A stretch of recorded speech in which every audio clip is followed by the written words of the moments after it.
Okay, I'm back. Back day trading, the NQ. Hope everyone had a good little break. Let's get the screen up. Boom. All right. I mean, what the hell?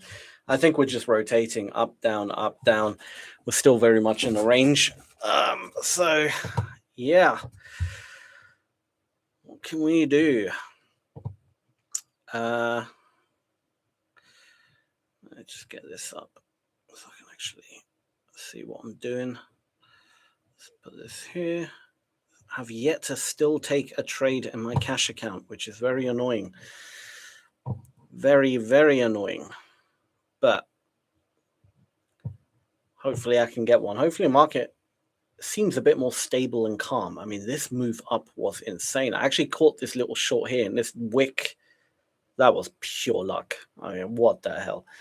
But yeah, this move up has been insane.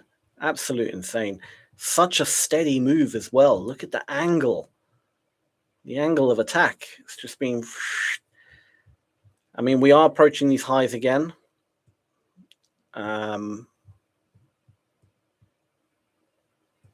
So yeah, could be interesting. Let's see if it rotates down now and stays in this range, because it's almost respecting the range beautifully. Or if we get a breakout of the range, something's going to happen. I don't know what. This moment in time, no idea. I'm going to guess we're still in the range though.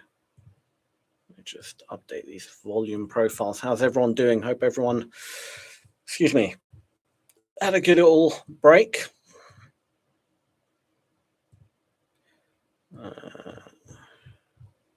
Yeah, if we break below here, that would be quite good. Because then I would be quite confident we're just sort of in a range. Range and about. Range. What's going on here?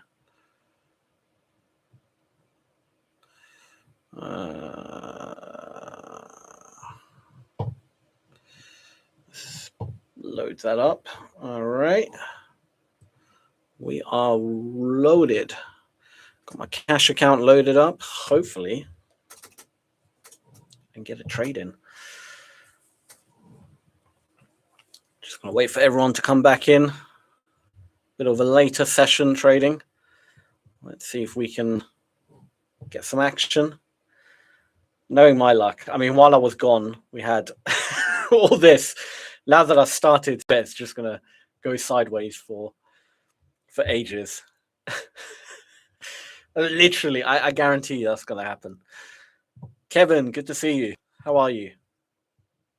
Literally, as I was gone, we had all this movement, and then as soon as I started again, I bet it's just sideways. Well, it's just going to be typical, isn't it? The moment you're off stream, the action happens. The moment you come back on, it just dies. You can't make this up. But we'll see. You never know. Let's be optimistic here. Maybe the market will wake up. We're not getting anything right now. 2.5, yeah, it's completely flat.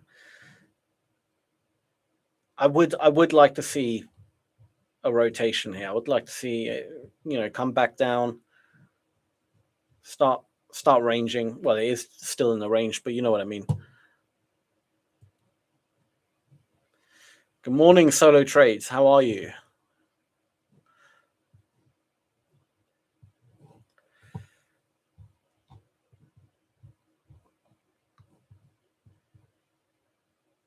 Oh, it's really died off. Look at this.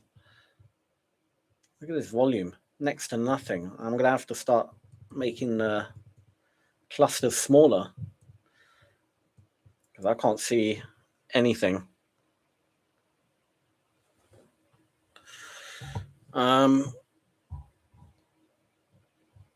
Let's have a look. Come on, wake up.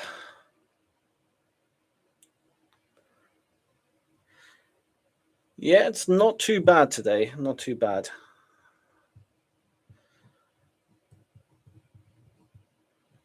Look at some of these heavy buyers that came in.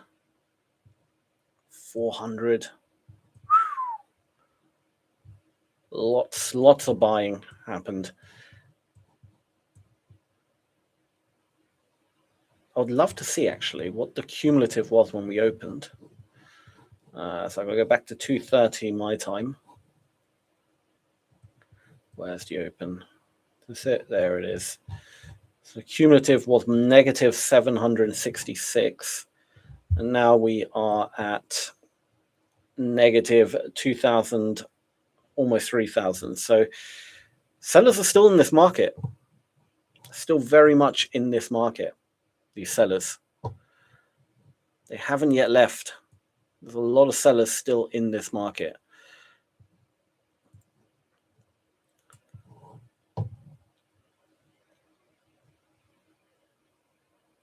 All right, let's see if we can get below here. No, not quite. Let's see. So we can potentially short this.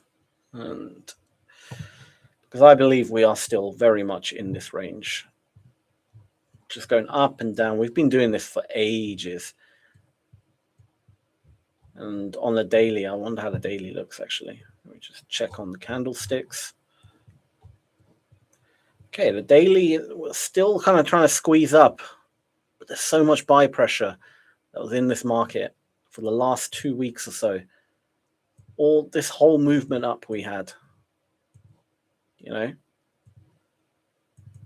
this little channel, there's been a ton of buy pressure that's been absorbed.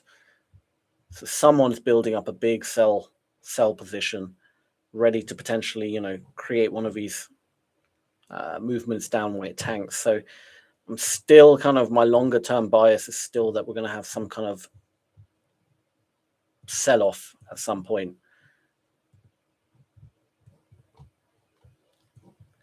So there's too much buy pressure for the movement. But we'll see. We shall see. Okay, we're starting to potentially get below this gap now. Let's see if we can get a rotation. So ideally what I'd want to see is get below it, come back in, and then drop. That's what I'd like to see, but we really need to clear this area. Point of control is a bit higher up now. It's just moving up and down. Tomorrow the scouts will decide on tariffs. Yep. So maybe it's all those sellers getting ready. I think that would make more sense to me. You know, the tariffs, maybe someone's got insider knowledge as well. That's something to keep in mind. When there's a big, you know, passive sellers in the market building up a big order, I like to believe that they know something we don't know. And it's not just a hunch. They might have some kind of insider knowledge of what the results are going to be. Because all this stuff is determined beforehand, especially, you know, tariff related things. There are some people in the know. They're looking for a big payday. Or maybe it is just institutions having a hunch that it's going to be negative. I don't know. But something in the last 2 weeks has been off with the passive sellers. Something's been off. News shows Trump. Yeah, he's speaking later on. Speaking this afternoon, yeah. In about 2 hours' time, I think he's speaking. So naturally, although it's technically orange fold or yellow fold, it's not a high impact event. You never know with Trump. He can say something and then boom. He's too unpredictable. He says one wrong thing and before you know it, the market is shooting off. And that to me is it's dangerous. All right, we're getting below this gap. Let's see. Come on, let's get a nice clean break here. What do I have drawn out here? A bunch of heavy buys. Yeah, we don't really need that anymore. I'm pretty sure they'll be out the market. Just want to check the volume if there's anything interesting. Nothing interesting's happened in any of this area here, though, to be honest. Nothing truly interesting's been going on.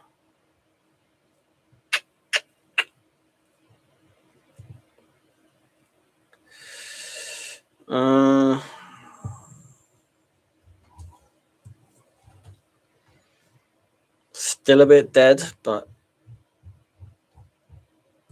still waiting. Come on. Give me something. Do something. Come on, NQ. You can do this. I believe in you.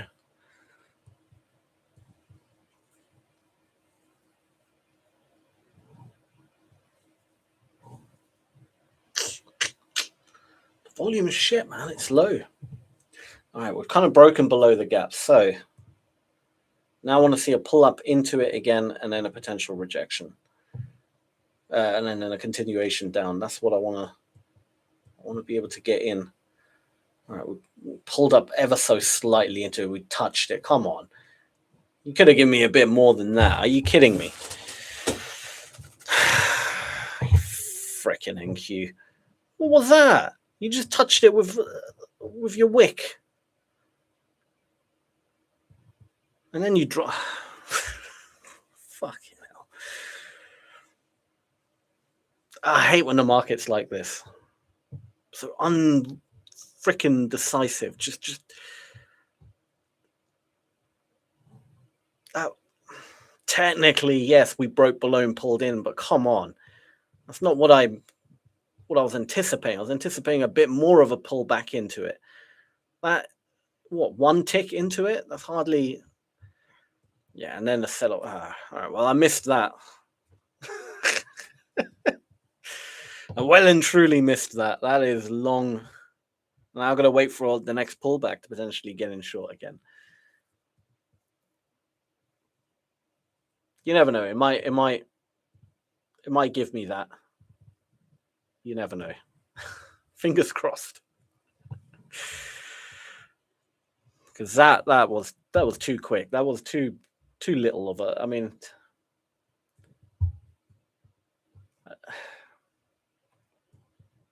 oh come on, slow down. Don't drop. I hate missing a move, man. Nothing is more painful than missing a move. Ah shit, my internet's down. Is my internet down? Am I still live? Let me know in the chat if I'm still live, if you can still see me and hear me. Yeah, all right, cool.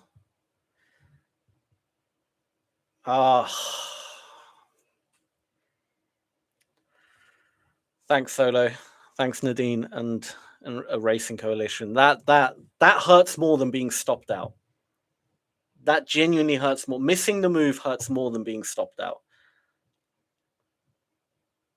What about you guys? Do you agree? Because that was not a proper pullback into it. I mean, technically, yes. But it happened so quick. It was just a wick. It didn't give me any opportunity to truly, get in.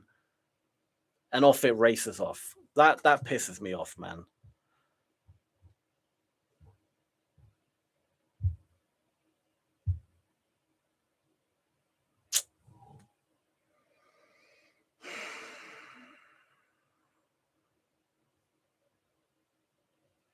That's FOMO pain you feel. That is 100% FOMO pain. That is, that's the worst feeling. I can deal with getting stopped out. I don't really care getting stopped out. That's like, yeah.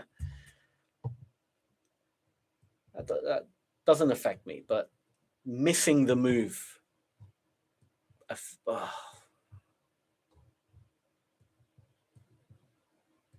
Especially when you were geared up and ready. You were ready. It wasn't like you missed it because you were, I don't know, you went to the bathroom or something, or you weren't at your computer. Like that, fair enough. Still annoying, but all right, what can you do? Do you know what I mean? You should have been at the computer, but you were ready. You were watching it, and you missed it. Complete nonsense, man. And we just blew through the point of control as well. Didn't even, give me a pullback on the point of control. This is a proper long rotations, up and down, kind of. Better than losing. At least you learn a thing day by day. Yeah, I mean, logically speaking, getting stopped out should hurt more, right? Logically speaking. But I don't know why.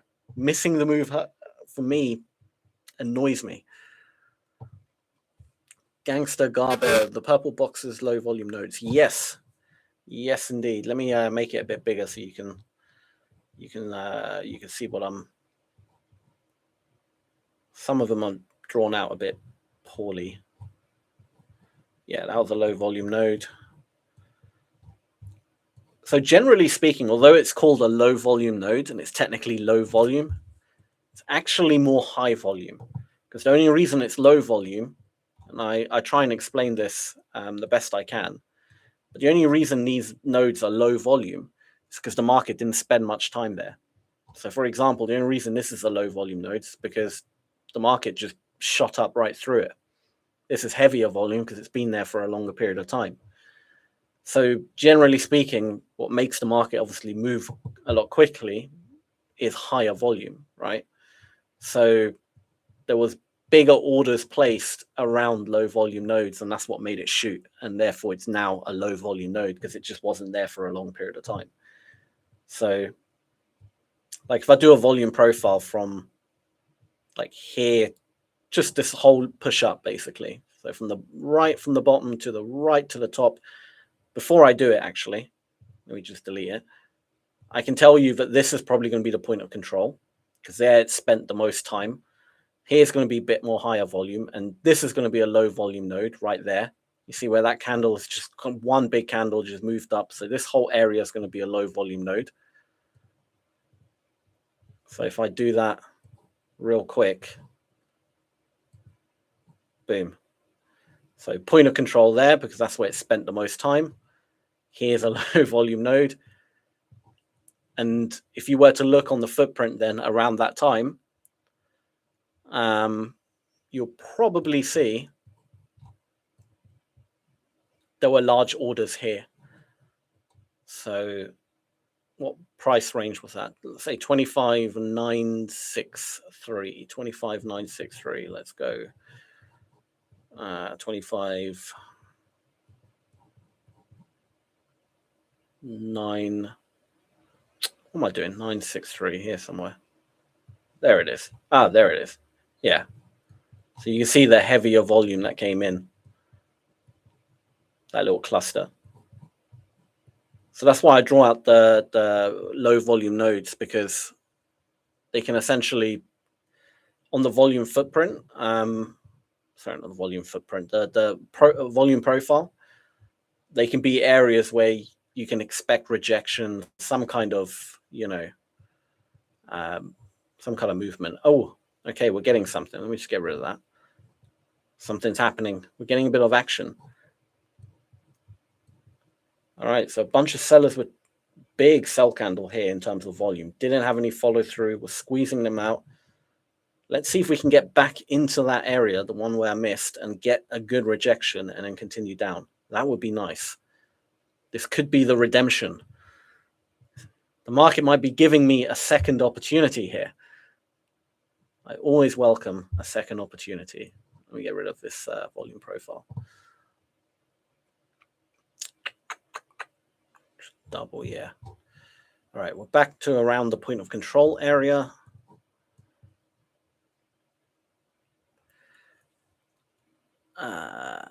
Sellers didn't want any of the action for it to blow through upwards. Yeah, I mean, it was weird. The sellers just completely didn't come in. Like this whole upward move, there was no real resistance from the sellers. There's not really any absorption. The initial move, like the little climb like this, There was, like, you can see it here just in the candles alone. There was a lot of, fighting, and then they kind of won, but then this crazy, algo wick, and then it shot off. And then this here, there was really nothing from the sellers there, which leads me to believe that the sellers are going to come in higher up because they're treating it as a range, and so are the buyers. At least just big kind of rotations up and down, I'm kind of expecting. So since we're near the higher end of the range, I'm be more looking to short. When we get lower down, I'll be more looking to long. But yeah, it was weird. No one really came in. You can see in the footprint, like a few little smithers of sellers, but like the majority of the volume was all just buy. We had a little chunk here, completely failed, but that's going to be a lot of profit taking as well. That's going to be a lot of the buyers getting out of the market, taking their money out off the table. Big chunk of buyers coming back in.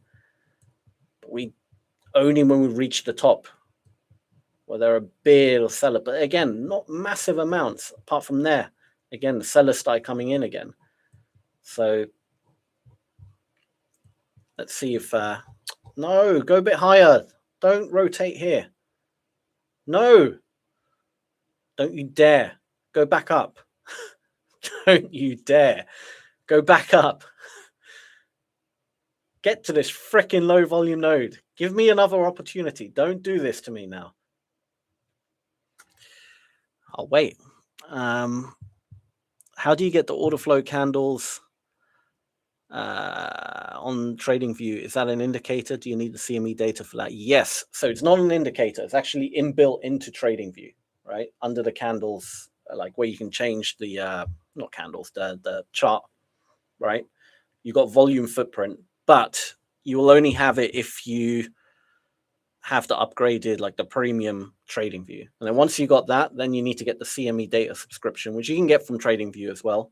Right at the bottom of the page on TradingView, on their website, tradingview.com, you'll see CME futures, something like that. And then you can subscribe to it on there. And then you will have the data, so the data feed, and also the actual footprint as well. And then you can, obviously set it up to how you like in the settings. But there's a video on my channel. If you go to my channel, and it's titled "How to Set Up Volume Footprint on TradingView," something like that. You'll see it. You won't miss it. That shows you a whole tutorial on how to do it. All right. John Ozark, good to see you. How was the trading? I just got on lunch break. It hasn't been bad, apart from this missed trade, which annoys me. It's been okay, but I didn't catch any of this move up. I very luckily caught a short here, and then this wick, literally, that was very luck, I'll be honest. There was an element of luck there because it just got me out. I was like, oh, okay, but I'll take it, But overall, it's been I caught a few shorts on the way down initially when I was live earlier at the open, but it was a very choppy kind of move down, as you can see. It was up, down, so I just scalped it a bit. Didn't catch any of this as I was doing the interview, and then came back on here, and then missed this move down, but it's fine. I think it will give me another opportunity at some point. So fingers crossed. Like I said, ideally, I wanted to get back into this low volume area here, and then the sellers come in with vengeance, with aggression, and anger. Did you trade CPI at all? Definitely not. No. No, I never trade any red folder news. Avoid it like the plague. It's just, for me, I know there's people out there who like to trade the news and they have strategies for it. But for me, yeah, I've been burnt too many times trading the news that it's just not worth it for me anymore. I like calm markets. I don't like erratic markets. It was awesome. I made 2K in 15 seconds. When you put it that way, yeah. Like, I get it. I do really do. I really do get it why people do it. But there's been times I've been burnt hard trading the news, man. So, because you just don't know, man. You just don't know. It can go up, it can go down, it can only go up or down, but you know what I mean. And sometimes even when it goes up, it instantly goes down. It's too late, or instantly reverses. It's just madness for me. It's too much stress. I had a hard stop, so I figured it was worth a shot. No, fair play to you, man. Fair play to you. Look, if it's something that you can make work, that's ultimately all that matters. Do you know what I mean? If you can somehow finish the day, really doesn't matter how you trade. If you can somehow, get an edge in the market, doesn't matter what you do. If you're ending the day, or not the day, because you're going to get bad days, obviously, but end the month green, then fair play, man. Don't let anyone ever tell you you're doing it wrong or something like that. Keep doing what you're doing. If it works for you consistently, go for it, man. I just don't have the balls to trade news. I'm too, yeah. I just don't have the heart to do it anymore.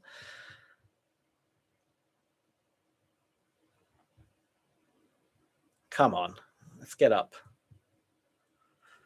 Let's push up now. Give me an entry.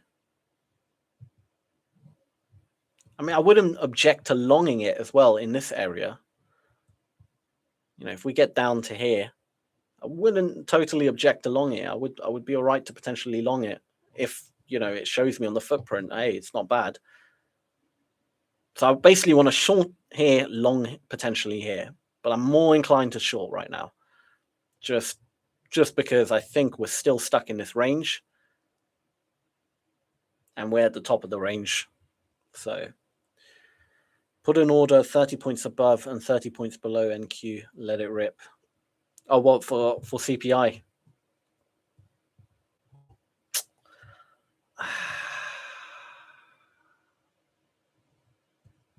NQ, man, what are you doing? What the hell is this? There's no news coming out. What is this? Why are you dropping now? It's just refusing to give me an entry. I mean, I don't know what caused this. I mean, as far as I'm aware, there's no planned news right now. Maybe someone tweeted something. I have no idea, but what time? Yeah, there's nothing really here. There's literally nothing on the calendar, so I don't know what caused that. That's just madness. I mean, I would love to short the market, but I need it. I need to go a little. Give me an entry, man. You can't predict madness like that. That's just. I mean, if I happen to short, okay, fine. I would have got very lucky, and I mean that happened earlier with this candle here, and I was actually in a short. But yeah, I don't want my results to be down to an element of just luck.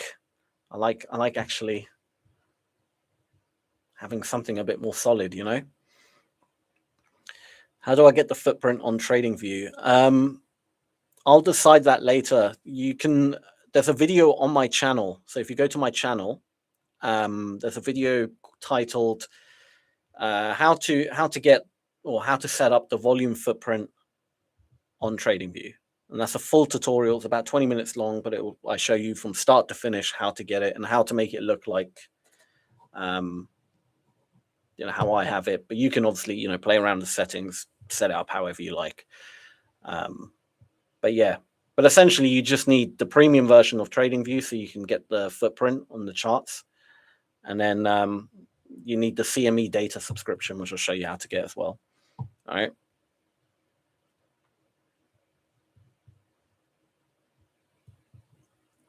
Because that's probably one of the most important part, getting the actual right data, because otherwise it's just tick data, and tick data is essentially useless for stuff like this. So you want the real volume data. Come on now. You know what? I wouldn't be surprised. I wouldn't be surprised if we start pushing up here. And I'll tell you why.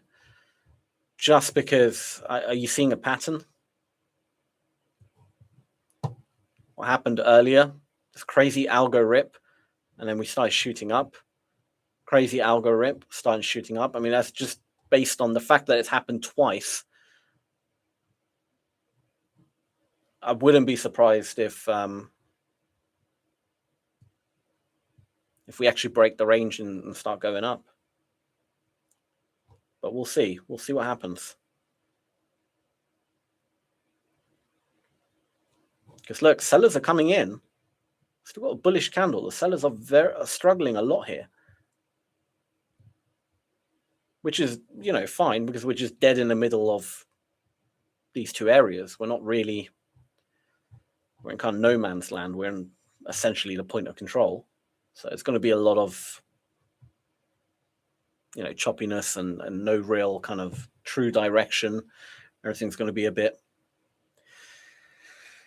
messy, but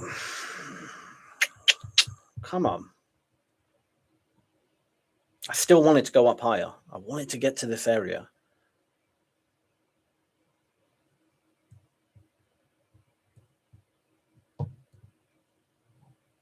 Come on now. You can do this, NQ. That's it. Go on. Push up. Push up. That's it. Come on. Don't fail on me here. Get up higher. You can see it getting squeezed as well. Where is a little line thing? Where the hell's the drawing tool?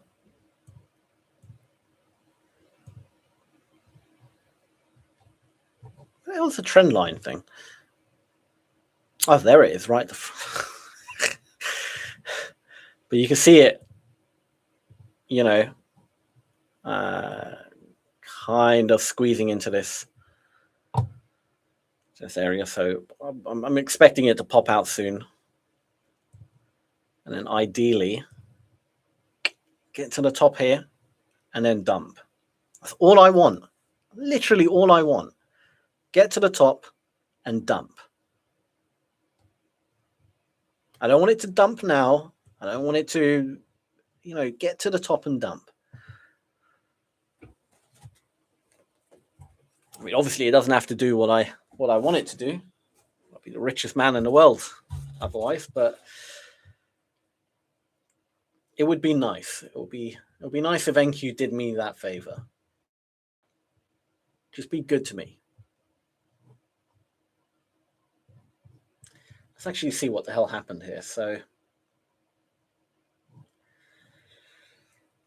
you can't even make sense of it. It's just, I mean, this is all algorithms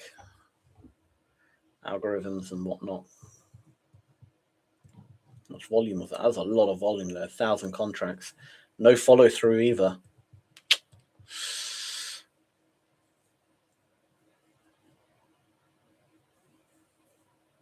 Come on.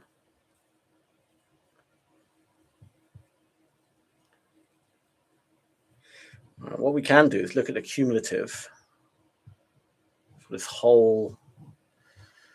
The thing is, you got this candle here that's kind of skewed all the data a little bit. But if we look at the cumulative delta, session delta, for pretty much this kind of area here, because let's be honest, we didn't really go anywhere. We are just kind of going up and down, especially more after that candle.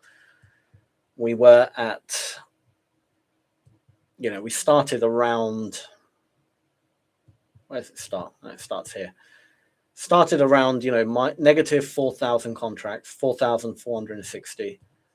We're currently at negative 5,000, meaning buyers have been a bit more efficient. But if we cancel out this candle here, because this candle is kind of skewing the data with its ridiculous volume, we would still be kind of negative 4,000. So we haven't actually, it's quite balanced. Does that make sense? What's your favorite Ola Prime account? So I actually work for Ola Prime. So I'm not like a customer, if that makes sense. So naturally, I'm going to say all the accounts. But yeah, I mean, futures. I'm all about the futures, and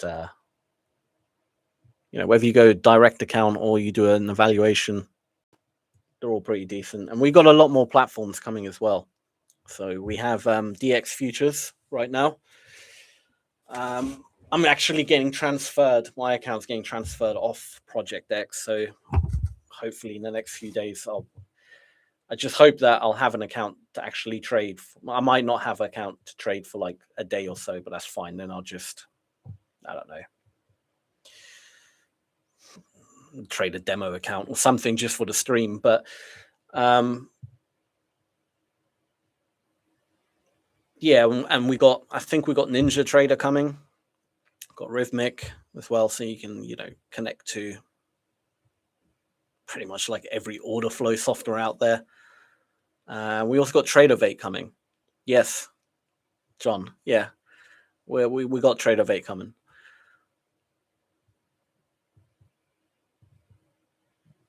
So I think they're switching me over to Tradeovate as well,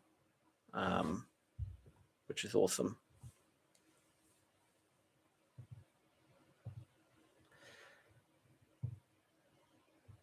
All right, so this is quite interesting. This is the first smidge of like heavier volume we've had in this whole range, right? We had quite a little volume. I know we had that big kind of algo candle, but I'm just kind of canceling that out because those are algorithms and they can skew some of the data a bit. So this is the first interesting area right now, mainly because we had like 440 roughly extra sell contracts, kind of struggling to bring it down, but they are slowly kind of breaking through. But yeah, they are breaking through, which is not what I want.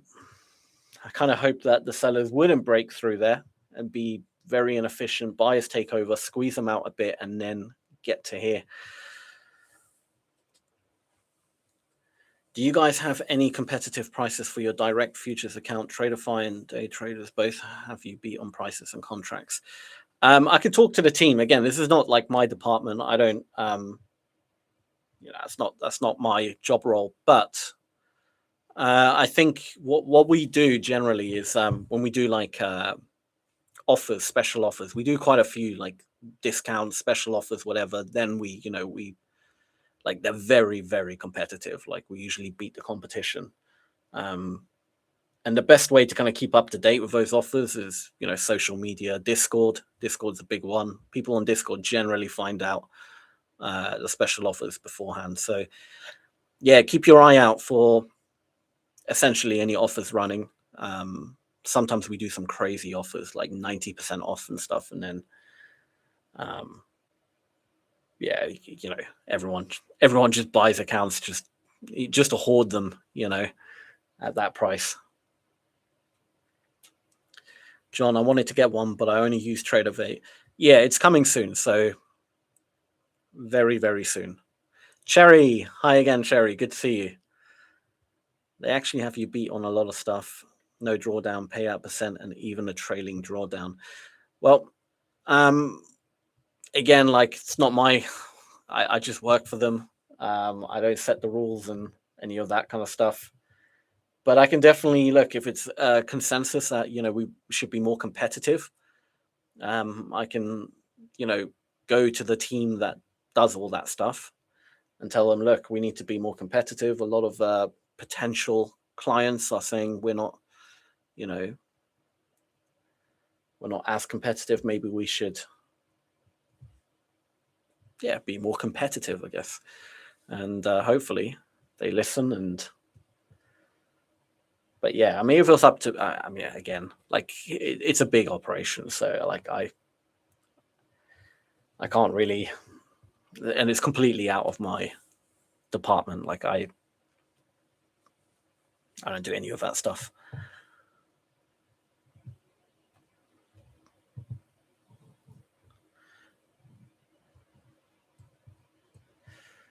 These sellers are chugging down.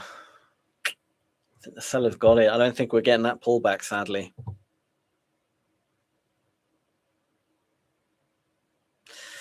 I don't think it's happening.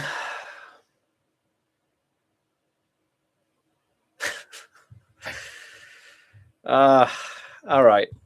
Well, now that we've cleared this area pretty much, or we're about to clear it, same idea, but one level down, essentially. Let me just double check that this area is still very much in play, if it's still low volume. Oh, I got that drawn out wrong. Look at that. Rookie mistake there.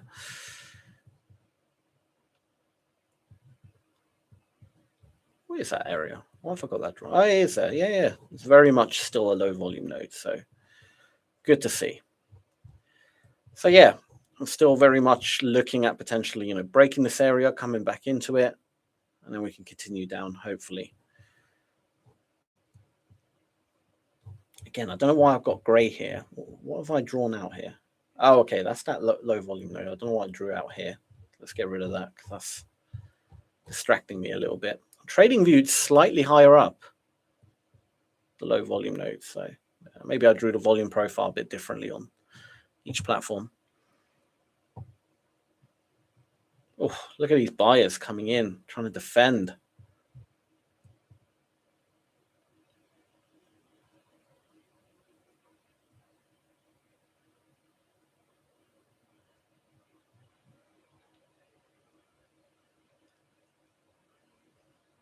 Very balanced right now. Both buyers and sellers are struggling to move it either side, and you both got heavy buy pressure, big sell pressure. But we are trading below the buyers. There's a lot of absorption. Come on.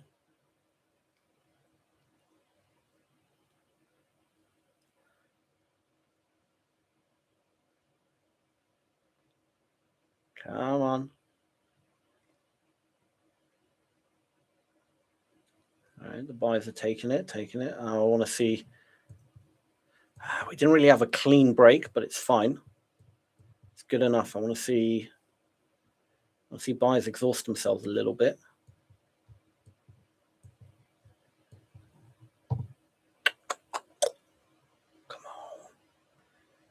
Come on. Buyers are still reloading. 112. I want to see a bit more exhaustion. I want to see trap buyers trade below them. I want to see heavy volume get trapped at the top here.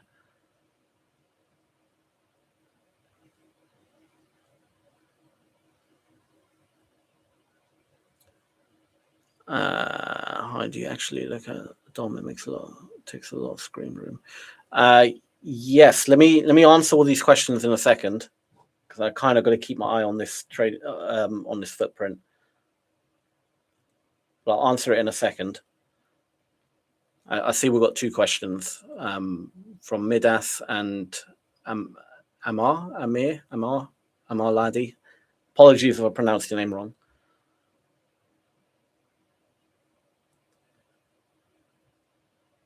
Sellers are struggling as well. Come on, you bastards. Look at those. Yeah, they were struggling too much. A lot of buyers. Okay, so now I want to see buyers get truly absorbed and trapped and exhausted, and then potentially continuation down. Here we go. This is a bit more of a pullback. This is a bit better. Unlike this freaking thing. That was a joke. That was complete madness.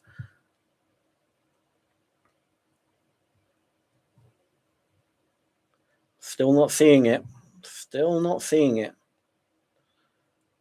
Come on. Buyers are still pretty good right now. Just want to see them get exhausted. 93, 85, 91, 88, 65. Nothing crazy yet. They're getting absorbed a little bit, but small numbers. Nothing, spectacular. All right, a bit more on the sell side coming in. Sellers are still inefficient, though. Both sides are very inefficient, meaning there's absorption happening on both sides of the book right now. So it's still pretty much like anyone's kind of, it's 50-50 essentially. There's still a lot of balance. Let me just check the cumulative 5.8 gone to minus 5.4. It's definitely still more in the, I would say, seller's favor right now. Only because in this area here, although we've drifted up a little bit, now we're drifting up a bit more. The amount of buy contracts that have come in and the overall volume has been more, definitely buyers have been more aggressive, but they did now, but just a minute ago, they were struggling to get it up despite being a lot more aggressive. But the sellers were useless. You saw when the sellers came in, there just was no follow through in their contracts. Whereas the buyers here were actually quite good.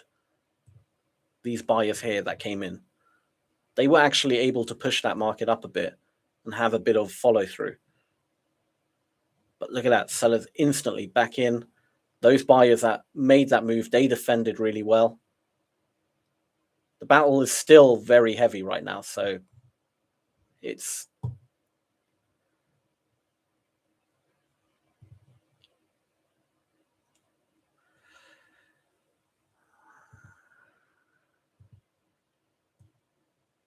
I kind of missed what happened here at the top. I wasn't paying attention.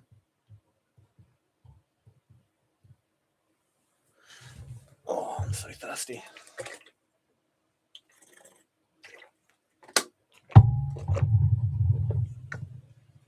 All right, I need to load up my cash account quickly. I think I'm getting ready. Where the hell's my... I'm going to gear up to potentially take a cash account trade.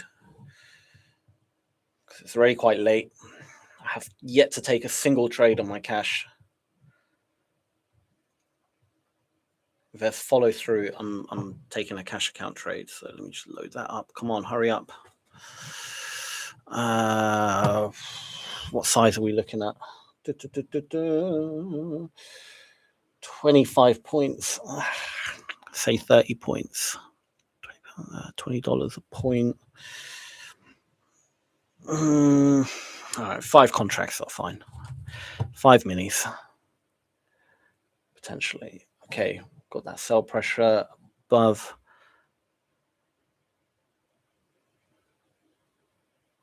Still getting absorbed.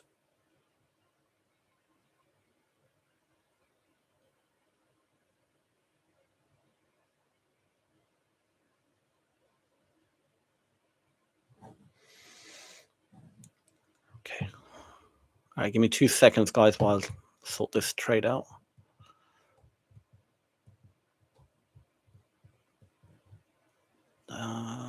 Fuck, it got a point of control right there.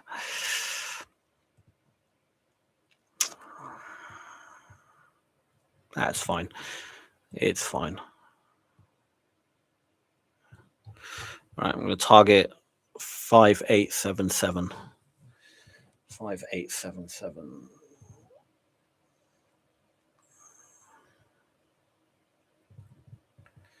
All right.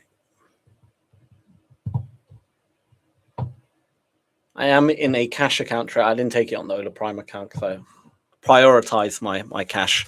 But so I'm going to be a little bit not distracted, but I need to focus a little bit, obviously, when dealing with the cash.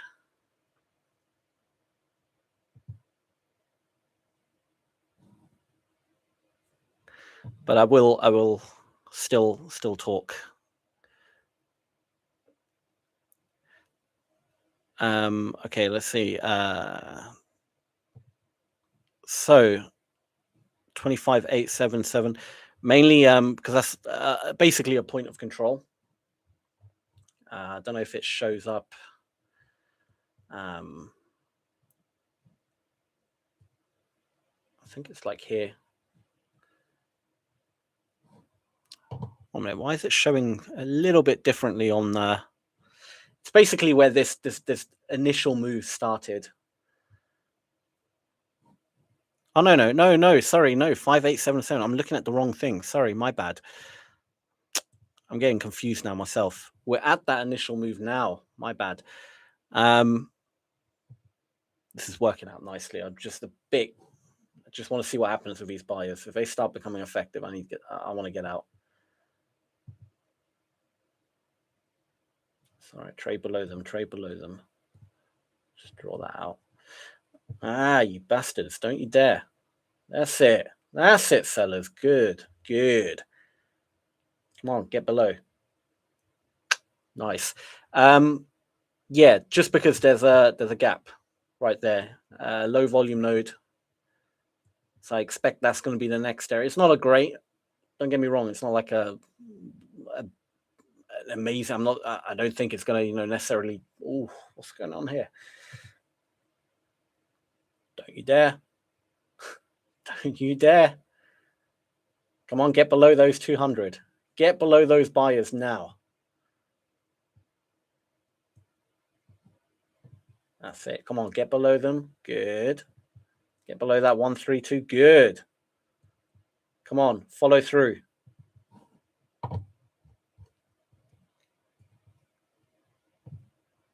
I've got my finger on exit just in case. We're so close to my TP now. Come on.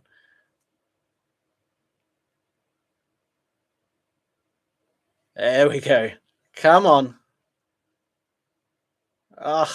Don't you dare one tick me. Don't get trapped here. Come on. Just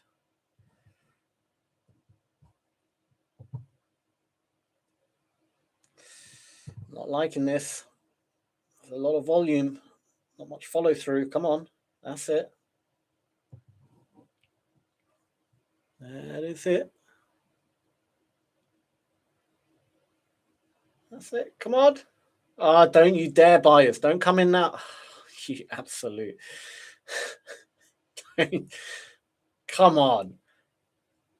You're so close. I'm getting out. I'm out. That was all right. It was a good. It was nonetheless a good trade. I don't like this volume. I bet it's going to hit my TP now, but it doesn't matter. It's fine. All right. Sorry. Where was I? Dude, relax. Why are you so tilted? I am relaxed. Don't worry. It's more for the show. But I like to talk. Do you guys not talk to yourselves when you trade or talk to the market, or do you just sit there silently? I've always been very vocal when I traded. Always. I like to talk. There we go. All right. Well, the TP smashed, but it's fine. I don't know. I feel I'm almost superstitious to the point where, but I feel like if I talk too much, it's bad luck. I'm just not attracted to the trades if it works or not. Attached to the trade, sorry. If it works or not, it is what it is. Well, yeah, of course. I mean, you got to be, detached. That's absolutely fine.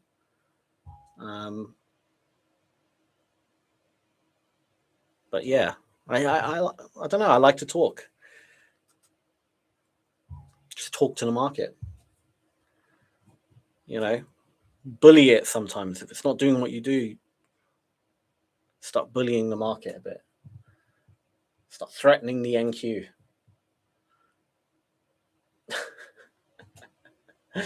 Nah, but I don't know. That's just how I am. That's my personality. Some people are very quiet. Some people are very vocal. It is what it is. All right, so this area here, real quick.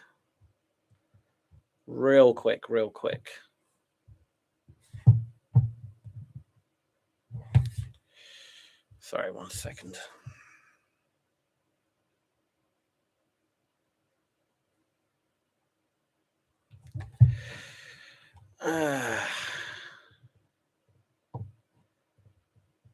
Ola Prime stuff. So this, oh, we blew through it. Also, one thing I should point out real quick. I want to direct people to this. That's a terrible circle, I know, but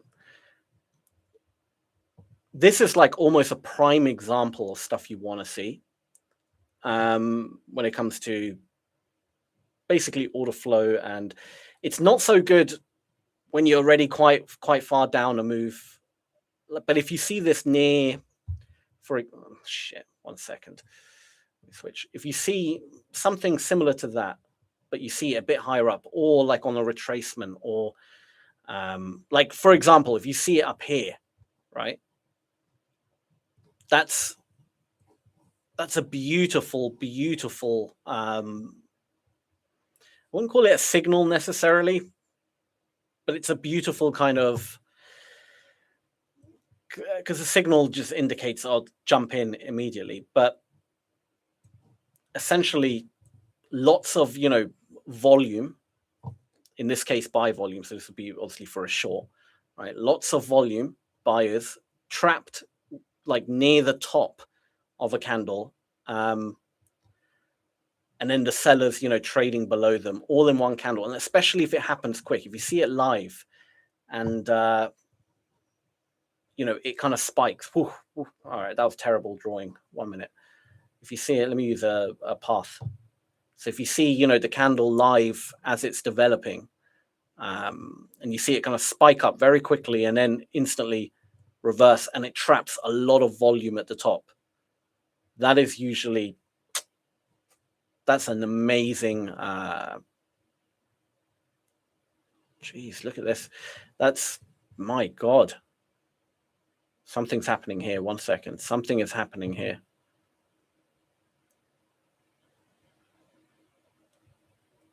Something is happening. Let me bump this up real quick so I can see the cluster's a bit bigger.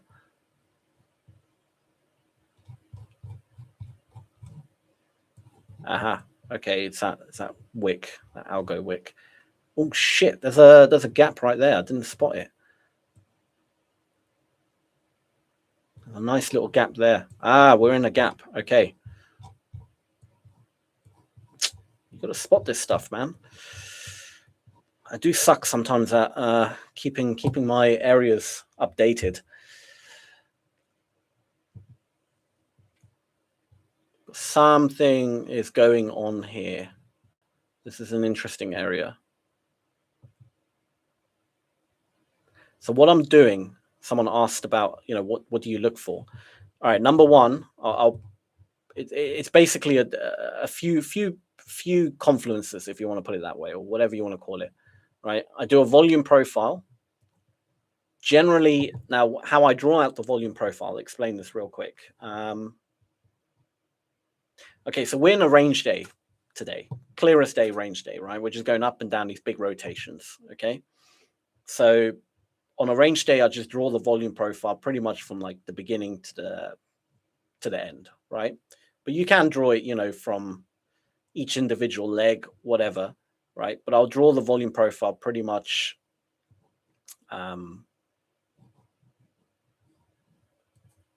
across the range, essentially. But normally on a very obvious range day, you get these kind of V-shaped volume profile, and it doesn't have that much. How can I put this? The volume profile is then less important on a typical range because you just kind of get this, right?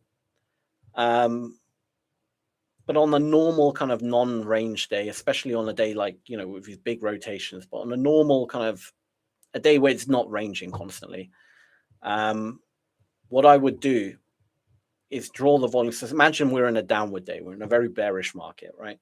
I'll draw the volume profile from the, the top where the move started to where we currently are, or at the end of a leg, right? And all I'm looking for are pockets of low volume. Okay, so as you can see here, we've got a bit of heavier volume, and then we just got this really small volume right there, this little node, really tiny. So I'll draw that one out. And then we got another little pocket of volume, and then you got a bit of a dip in volume here, but not as great, but nonetheless, it's wedged. It's like a sandwich, right? Wedged between heavier volume. And again, you got bigger volume there, and then you got a little dip here again, kind of trapped. And then you got obviously, bigger volume again, right? So those three areas would be, for that move down, would be the kind of areas I'll be interested in. So I'll draw them out, right? And I'll draw that one out as well. I know I've got so many drawings right now. And as we, retrace, if there's ever a pullback, which generally, you're going to get pullbacks in any market, right? As you start getting a pullback, I'll be looking at potentially getting back into that little low volume area and continue down. Okay, so those are my areas as a whole. And I do that for like the longer term, the 1 minute. I also go like to the 15-minute chart, and I draw out, any obvious big kind of volume gap. So this whole kind of move up we had, right? As we're coming down, I'm looking, the reason I drew out these areas here is because this is, again, same thing, right? The volume profile from the top to the bottom. And you can see, a big chunk of volume there, a little bit of a dip there, but nothing major. Another big chunk, and then it really just dips down into nothing here, right? And then you got a little pocket of volume, again, heavier volume. So this is the kind of area where I expect, as we come down, I expect buyers to kind of come back in again, right? In the longer term, this is the 15-minute chart now. And you can see that happening. It happened, well, earlier today.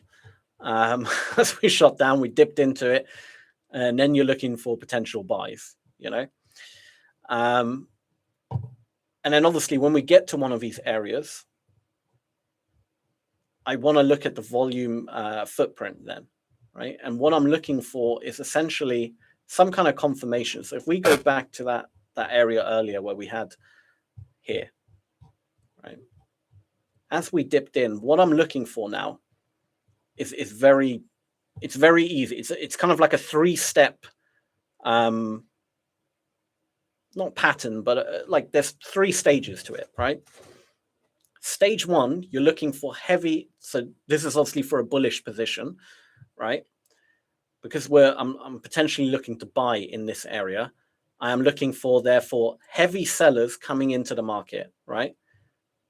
And we had this, lots of heavy sellers. Just look at the delta in that candle alone, 891,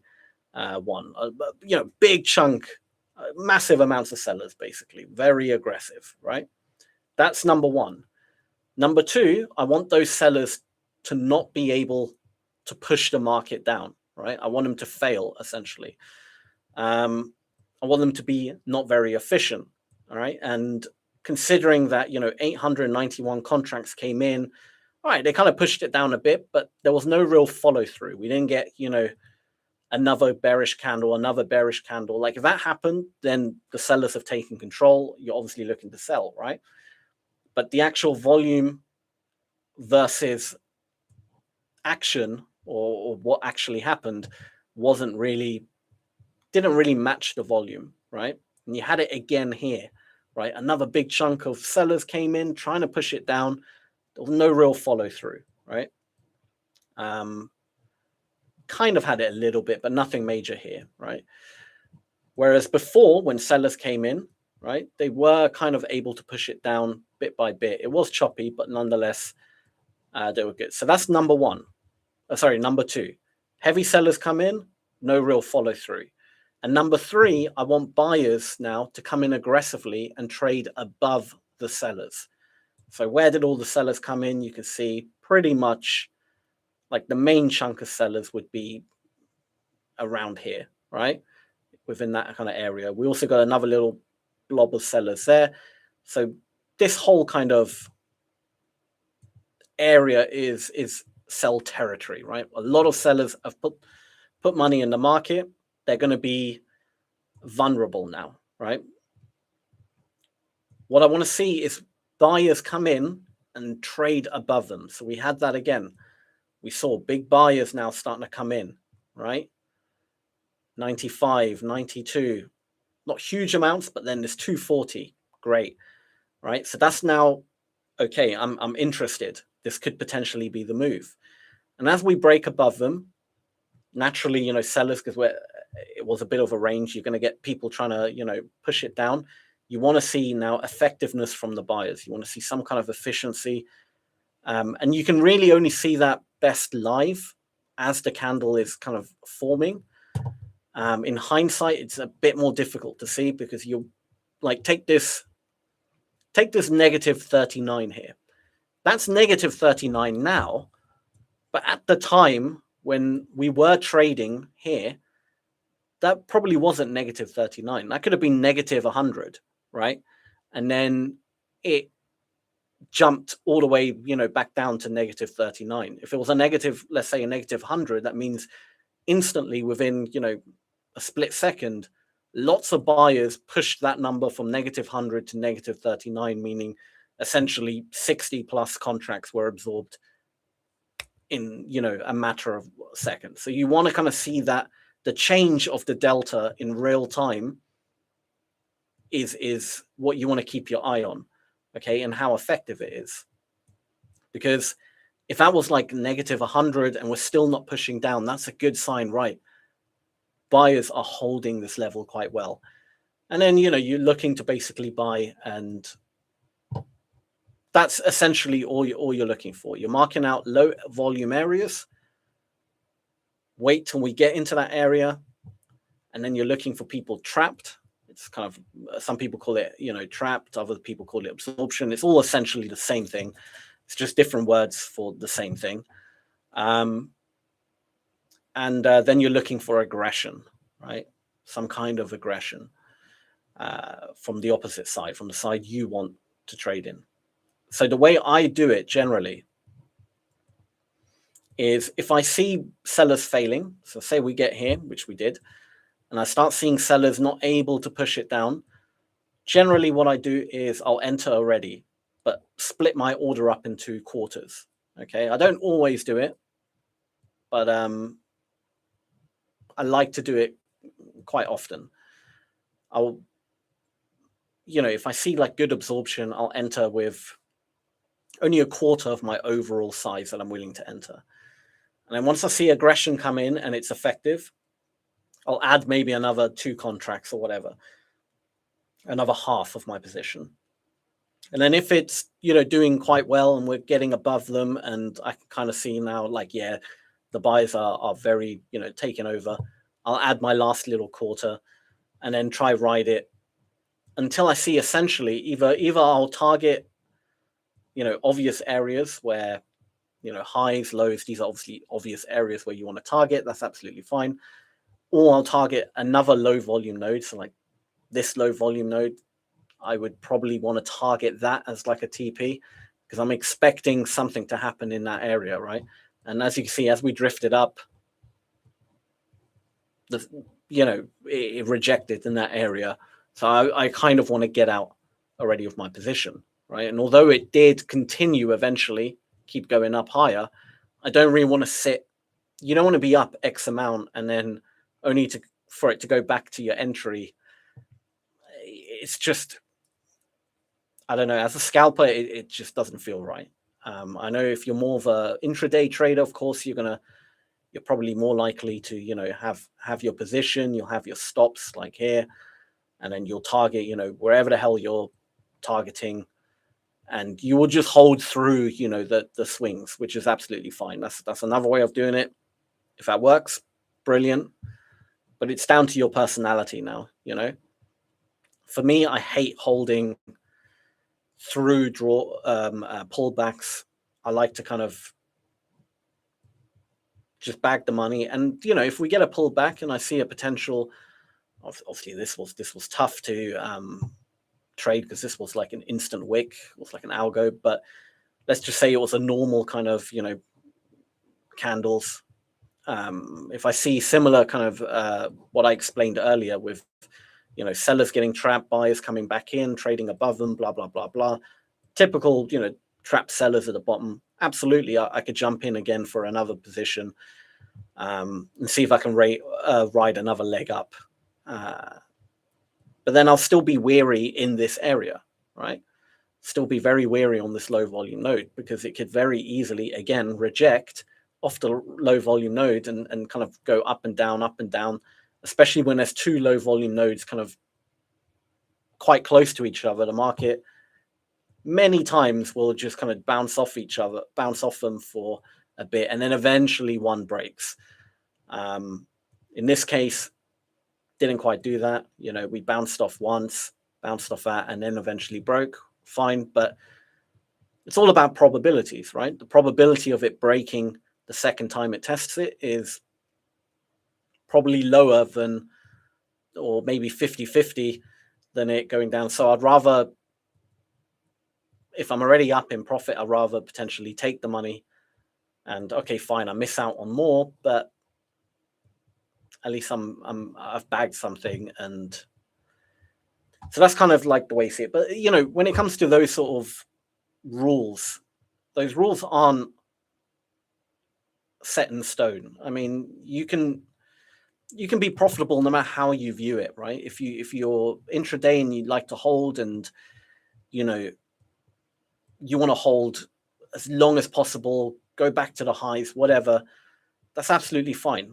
Just know that you're probably gonna, you might have a lower win rate because you're asking for a bigger extension, right? But generally, when you kind of compare it all, at the end of the day, it's all pretty much, some days, it would have been better to hold. Other days, it would have been better to be more cautious. And you can't really predict when that day is going to be. And so you just kind of have to stick to one strategy, one style, and just let the edge play out. Don't keep switching it. If you're like me, who likes to kind of get in and get out, stick to that. Stay, get in, get out. Don't start becoming a swing trader overnight. Because you've had a few losing trades or whatever, right? So stick to the edge. Let the edge play out. That's ultimately the most important thing that I've seen. And, working with Ola Prime, I've spoken to,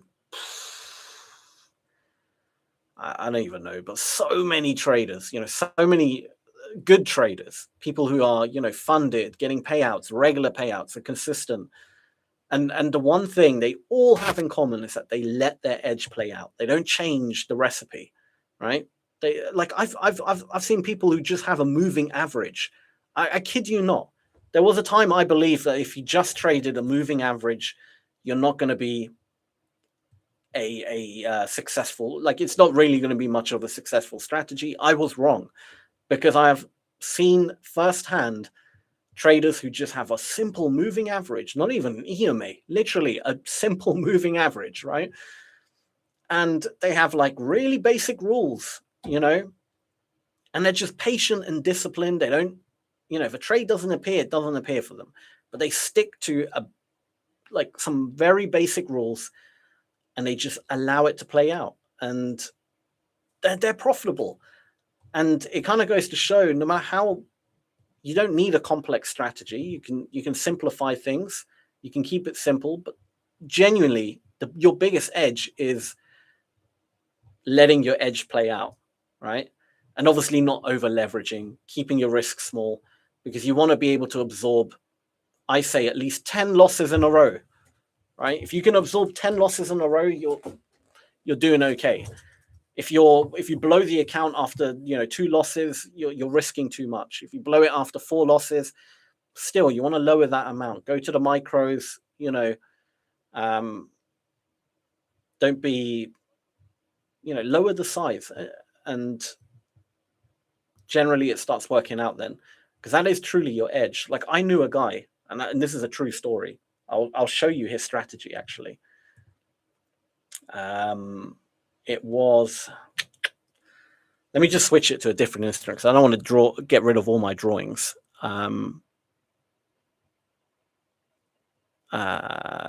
Give me any instrument. I'm trying to think of something. Gold. Let's do gold, right?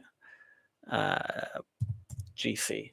Well, it doesn't matter if it's gold futures or CFDs, because he didn't trade order flow. But I'm going to go to the daily chart on gold, right? Now, this was his strategy. And believe me, this guy made bank. This guy was a very good trader, right? I'm just going to get rid of any drawings. Jesus, look at gold. It's been absolutely mental. But he had a moving average. I think he had like 2 moving averages. So I'll just type in EMA. I'm going to show you a strategy. You're going to laugh. When you see this strategy, you're going to literally laugh and be like, nah, there's no way this is we're going to add 2 of them on the chart. I'm just going to change the settings. And he had it at 14, I believe, 1. And I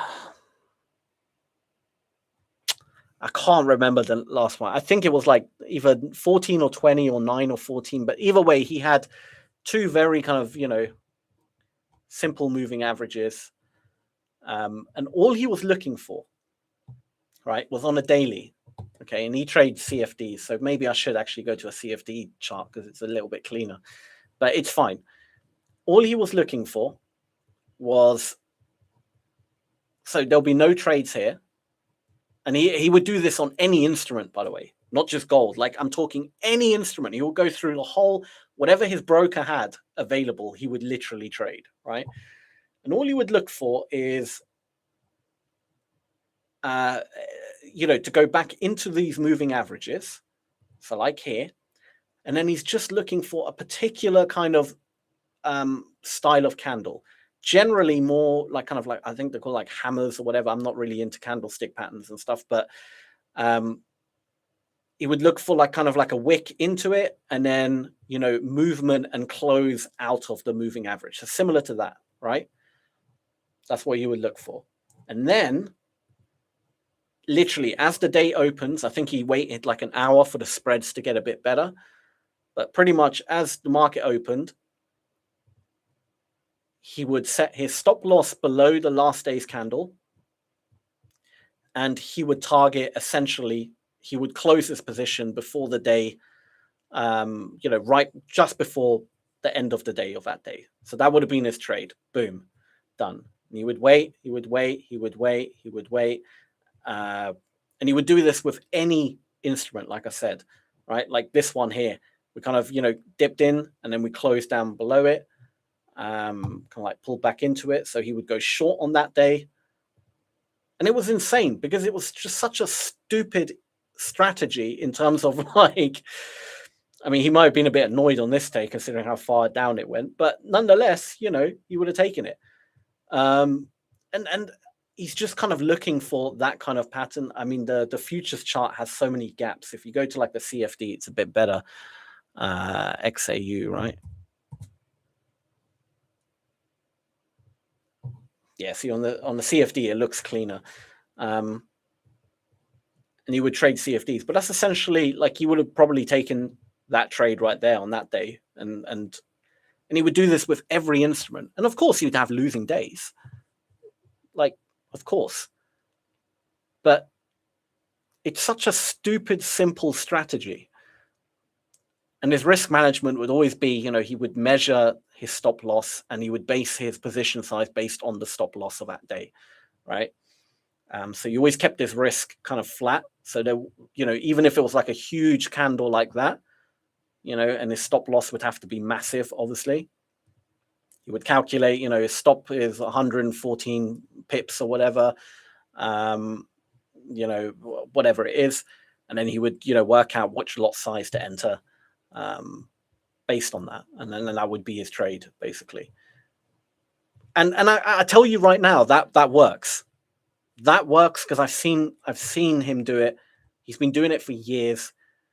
He works still a full-time job, and he just literally at the end of the day, before the market closes, he goes to every instrument in his broker and he just goes through the whole watch list and he just checks the date. All he's doing is just looking for that simple setup, and then he writes down the ones that are okay, that one gold today has that setup. He writes it down, goes through the whole list of like 50 instruments or whatever it is, and then as soon as the market opens, he waits like an hour just for the spreads to get lower, enters all his positions, calculates the lot size, and then he goes to sleep.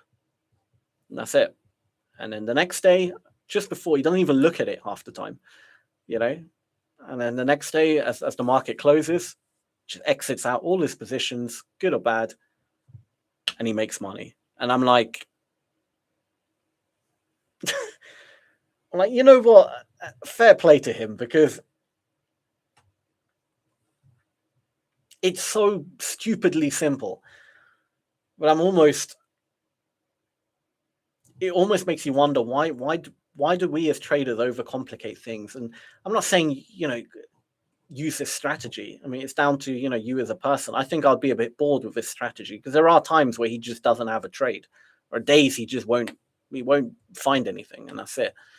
But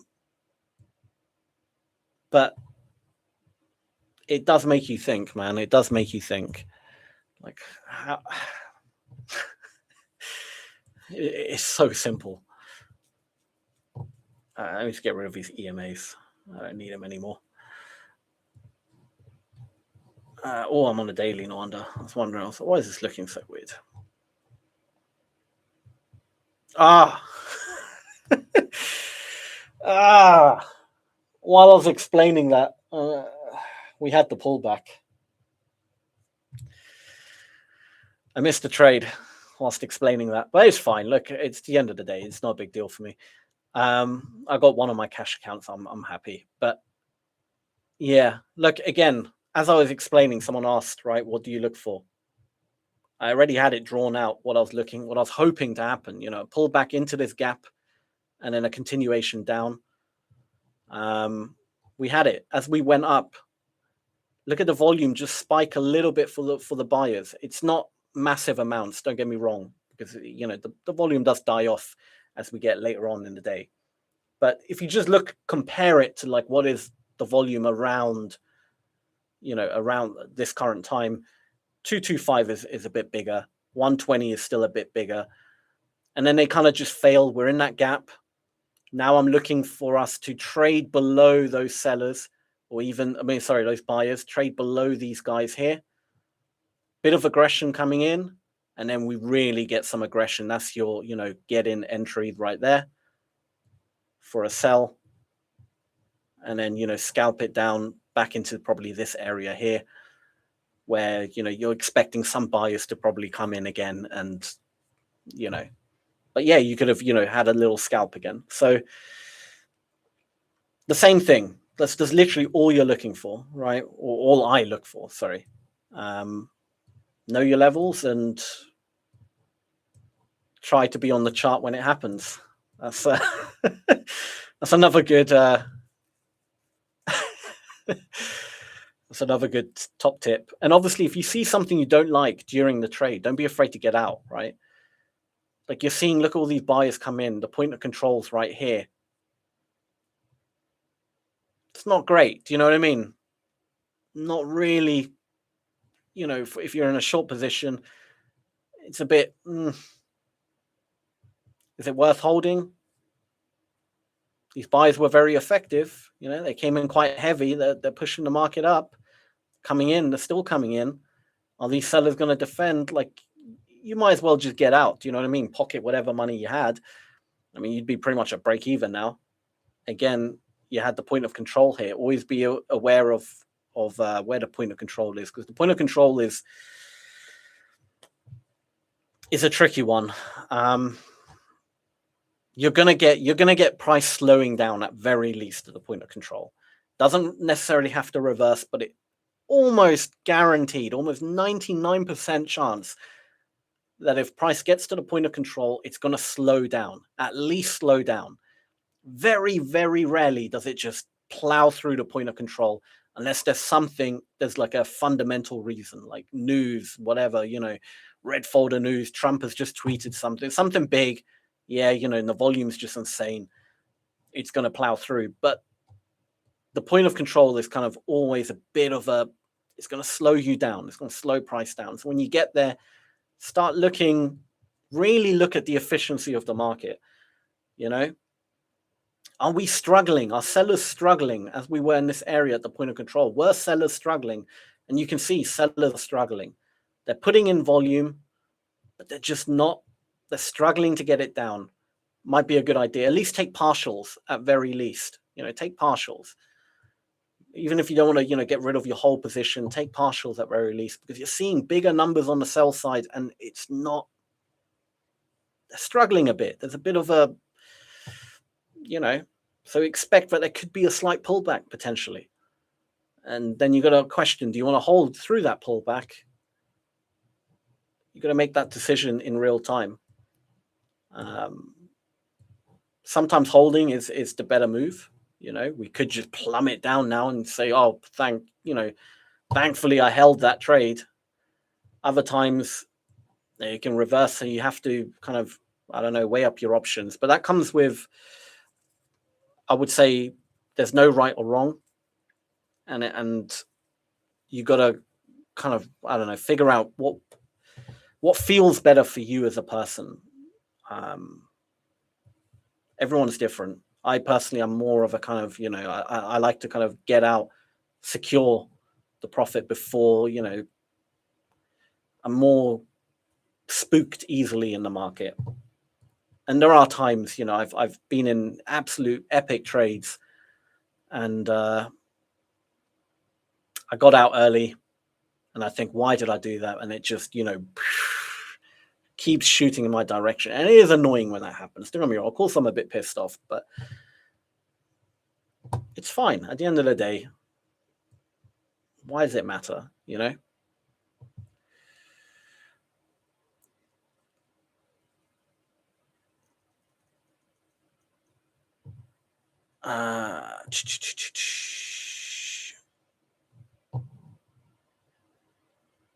Let me just get through some of these messages. Give me 2 seconds. Of a heart attack. Yeah, if you're new to trading, that's completely normal. But what I would say, if you're like very nervous and you're kind of, it's either you're risking too much. That's number one. Most likely you're risking too much. So when you're in drawdown, it makes you really nervous because there's too much risk on the table. So lower your risk, or just get used to losing as well. Like, learn to love losing. I know that sounds stupid and people will be like, well, I don't want to lose, but learn to just lose. It's okay. If you have a negative day, learn to just kind of be cool with it, walk away. If you have a bad trade, learn to be cool with it. I would go as far as if you've got a cash account, don't be afraid to just practice exiting out of trades, even at a loss. Just practice closing that X button, flatten button, until it becomes like second nature, because you don't want to be sitting there when you really should be exiting and you're kind of, I don't know, and taking too much time. You just do it. It's fine. Just do it. No big deal. You can always jump back in. That's the beauty of trading. You can always get back in. Take care, Cody. Take care.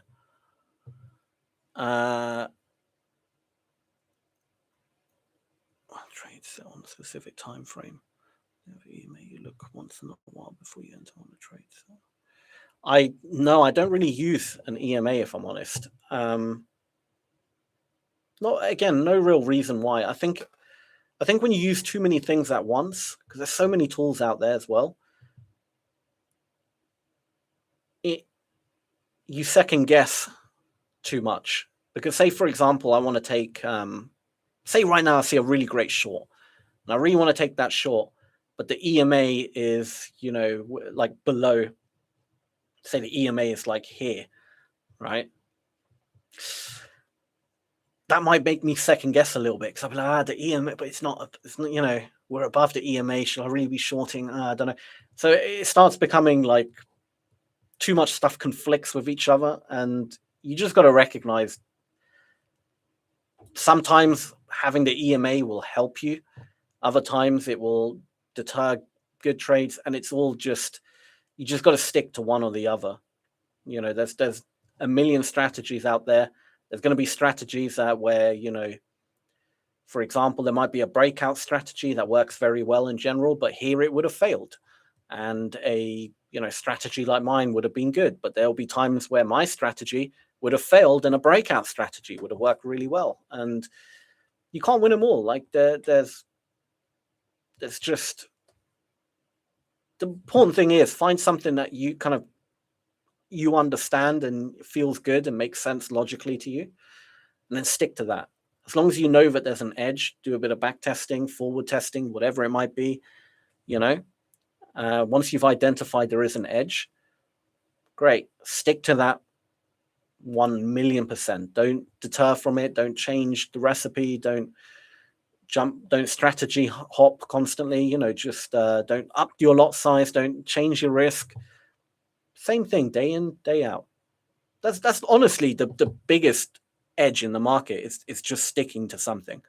I'm telling you that now. Like, you can be the greatest trader, but if you don't stick to an edge and change the rules, it will still end negatively. And I don't know, that's just how the market is. It's one big mind game, and I hate it.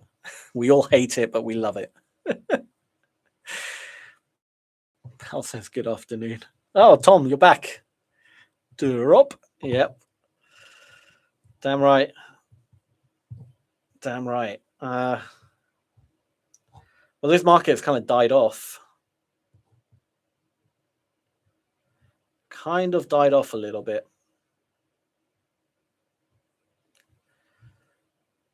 We're just kind of stuck. I feel like we're just consolidating a bit here. I wouldn't be surprised if we go down a little bit lower, but I wouldn't also be surprised if this is kind of the new bottom of the range, purely because of that wick here.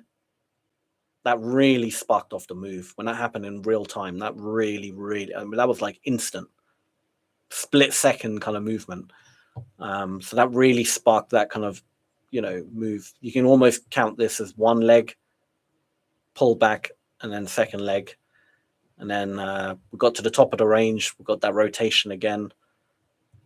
And so I wouldn't be surprised. And Trump's speech as well. You're right. Absolutely. So it's pretty much, I think, pretty much done for the day. I'd recommend, call it a day. Try not to overtrade. Slightly annoying. I missed a few half decent trades, but I got that one on my cash, so I'm happy. Can't complain. But crazy. Still in this range, man. Still in this range. I cannot tell you how long it's been. We're all waiting for this freaking range to break. At some point, this daily range, we need to get out of it, because we're not going to have any clear kind of movement. And I don't know what the catalyst is going to be. I think it might be tariff related. I think once we get clarity on that, maybe the market. I thought CPI might do it. CPI today couldn't do it. Still didn't give enough clarity to get us out of this daily range. So it's annoying, but maybe it'll happen. How long have I been? Oh, it's been an hour and a half. Oh shit, I just realized my camera's been switched off all this time. It's overheated again, this freaking camera. Sorry guys. I had my cash account over the stream, so I couldn't see what you guys are seeing, but apparently no signal. Well, that's good. Well done, camera. I need to fix that as well. Why is it overheating for? So it's meant to be, this is a good camera. It's like a Sony DSLR. Paid close to £1,000 for it, and it's overheating. What a pile of junk. But I have your face, my screensaver. I don't even doubt that, Tom, at this point. Don't even doubt that. No, I'm joking. Thank you, Sidham. Thank you. I need to make some videos as well for the channel. There's so many videos I wanna make. But the market's been so shit lately, and that's the only way to say it. It's been shit. which is really indecisive. And this is not normal. This is not normal kind of, we've got big absorption happening because some entity believes it's going to drop. So we've got a lot of conflicting kind of, big players with conflicting ideas in the market. So we've got this very annoying, choppy market right now. So I've been holding off making really in-depth explanation videos until we get something a bit more clearer, because then you can see it clearer and learn it better. When the market's like this, I can still point it out, but it's just not as clear. And I want you guys to see it, with pure clarity. So I'm kind of waiting for that market to come pump out some good content for you guys. But I feel like I have to make something. It's been like 10 days since the last video I made, so I will probably make something soon.